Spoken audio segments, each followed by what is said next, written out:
you think you could have gotten here without your imposter syndrome? If you didn't feel like a quote unquote imposter, would you be sat here now? No way. I always say, had I not had my imposter syndrome, had I not had the need to be better. I mean, I never look at anything I've done and think, this is amazing. I'm like, how can I do better? How can I make this better? How can I make this issue better? How can I make this better? And that's really what's driven me all these years. Even when an issue comes out of British Vogue, I don't look at it till 2 months later, because I will literally see all the mistakes. And that's something I learned from back then. So my insecurities really, that's what drove me. That's what kept driving me, not the successes.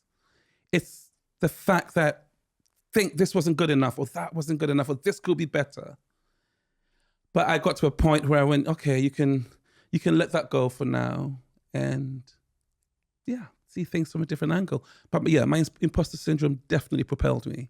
If you have that, where you're looking at your work and you always are self-critical of it, and you're always thinking about how you could have done it better, how are you happy in the moment? Because that sounds like you're kind of deferring your enoughness, the feeling that I am enough and it's good enough and everything's fine, off into the future behind the next goal. So how do you become at that stage in your life? Are you happy in the moment? I mean, everyone says, why this sense of insecurity? What you have to remember is I was in an incredible home and I lost it. An incredible country, lost it. An incredible family, lost it. Went into a gay scene that was so different to what I expected. So lost that. So for me, there's always a sense of loss that I had to overcome. Does that make sense? That makes perfect sense. I had to belong somewhere. I never felt I really belonged anywhere. And that really was a factor. Sitting here, 50 years old, I've been able to deal with my my demons, through work, through therapy, whatever you want to call it. So I'm a different person now, but I'm still I still have those feelings of you just have to make it as best as it can be. But now not detrimental to my health, not detrimental to my mental health. But as a young person, you don't think of that. You just have to move forward, and you have to be the best you can be, whatever that is. You have to move forward. You start that treadmill at 18 years old, which is much earlier than a lot of people start it. As fashion director of this magazine, you start moving forward. You work, you don't sleep, you give everything to it. And at some point, it tends to be the case when I speak to these incredible people that there's a moment where you go, fuck, where am I? How did I get here? And I need to change something. Was there a moment in your life where you realized that all this running was maybe just a little too much running and you had to stop for a second and take a moment? Yeah, I remember sort of around 2002. I mean, I'd been in the industry for so long. I was creating fashion shows for the best designers in the world. I was flying every day or every few days to a different country, living the life, as they call it. But I was also the most miserable I'd ever been. I would be in a room surrounded by lots of people and feel really lonely. There was a sense of loneliness that was sort of creeping into my life every day. And there's this saying that you can be in a room surrounded by thousands of people and be lonely, but that kept getting stronger and stronger. So I started drinking a lot, and I started sort of going out a lot, recreational drugs. And one day I was supposed to go to Italy to work on a show, a big show for designers called Dolce & Gabbana, and I had a party and I lost my passport. And I was supposed to be there on day one, and by the time I got my passport back, it was day 4. I literally went to the British Embassy to get my passport with a bottle of vodka in my hand. You're joking? Yes, which I put through the security, thinking there was nothing wrong. But I remember getting to Milan and literally breaking down and calling a friend and said, I think I'm done. I think I'm done with drinking. I think I'm done. And I became sober for the next 14 years or so. I knew my life had to change. I moved from London to New York to be away from everyone. And that's what I did. But my career was totally unaffected. People who have addictions can be functioning. So my career was at the top, at the time. And I could have just carried on, but I just knew that life had to change. I just knew I had to develop some kind of spirituality. I just needed to be able to look at myself and not, hate myself. Hate myself. Yeah, hate myself. Work was always great. But like I said, behind the curtains, the insecurities, the loneliness that a lot of high achievers feel, when you don't have a partner, when you don't have a family to go back to, you're literally a lone wolf with a lot of friends. Everything in life has a cost, and the cost of being dragged or driven by success is often something has to fall by the wayside. Yes. And for so many successful people, that is social connections. It is all these other things that make life quote unquote balanced. Because, in the moment, those things seem disposable. Yeah. When you're so focused and driven on, and running away from where you've come from or getting to where you're going. And it seems like such a recurring theme that I experience. What were the symptoms? You said the word creeping feelings of like loneliness or whatever, depression, whatever it was. What were the signals, the signs of that? Like, that's what I really want to get to, because there'll be someone listening to this now. Yes. That it might just be creeping, like a frog in a frying pan slowly heating up. What were those signals or signs in your life? Yeah, the signals were like, not really sleeping, never engaging with people on a one-to-one, always being better with crowds of people around, avoidance, avoiding certain situations, certain people who are quote unquote good for you.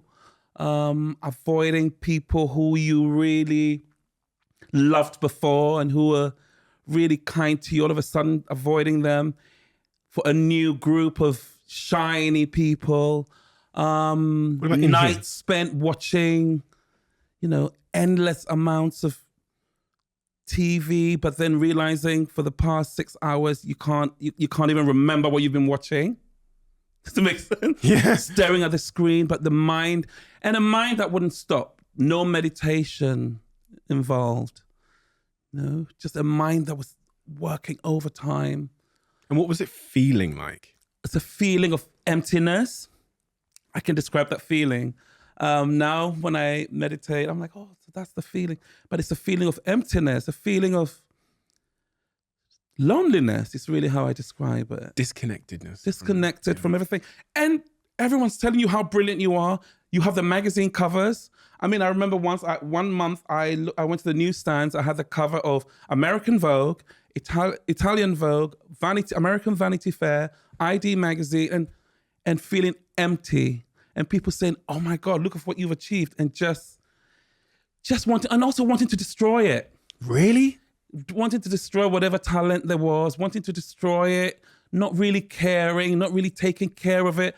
I mean, now I know that when you're given a talent, I don't know where that comes from, you have to protect it, you have to nurture it, but when you're young, in your 20s, and you have money and jobs are coming to you, you don't see the value.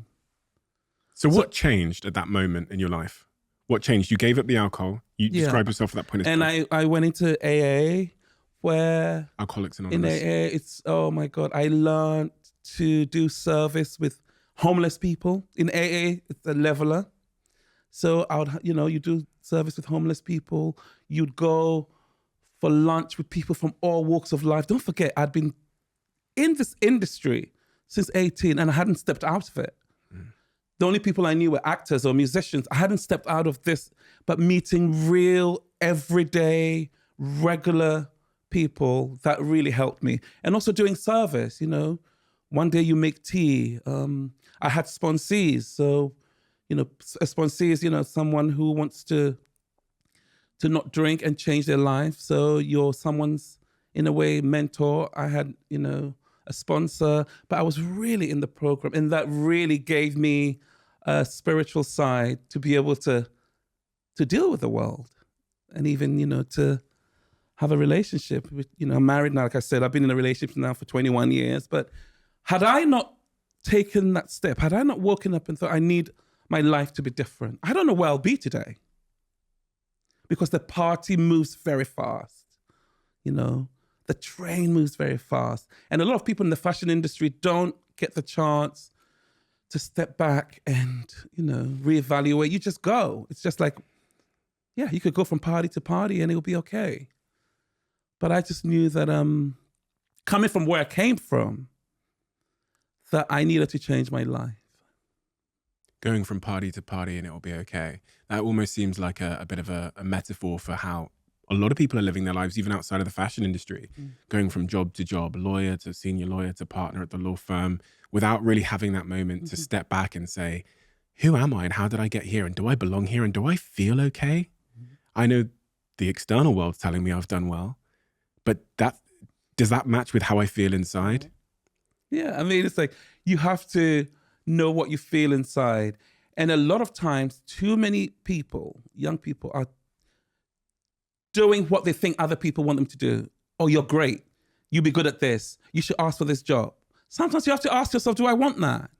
That's what I did. Everyone says, you need to take this campaign. You need to work with this designer. So I did. But did I really want that? Maybe I didn't. But you just do it because people's expectations of you, you know. And I did that for years, and, you know, now I don't do that anymore. But it takes a while to be able to figure that out. If you could have had a chat with Edward, that 18-year-old fashion director at ID magazine, and you could have just sat down with him and given him a couple of listen, right, Edward, this is what I need to tell you. What would 51-year-old Edward say to 18-year-old Edward about career advice and equipping him for the next couple of years? I'd say, don't just give everything to work. Don't just give everything to work. You know, find moments for yourself. Find moments to self-reflect. Find moments to I always go back to meditation. Find moments of self-help, because that will carry you much longer. Do you know a lot of people I started out with are no longer around? So many people along the wayside decided the industry wasn't for them or was bad for their mental health. And I just kept going. And I would have, you know, say to my younger self, you know what, sometimes maybe some jobs aren't worth it. But, you know, when you're 18, everything is a must, isn't it? Do you think he would have listened? No. No way. We'd just do the same thing all over again. But that's the beauty of youth, isn't it? Yeah. There's some lessons in life that you have to learn for yourself. If you love the Diary of a CEO brand and you watch this channel, please do me a huge favor. Become part of the 15% of the viewers on this channel that have hit the subscribe button. It helps us tremendously, and the bigger the channel gets, the bigger the guests.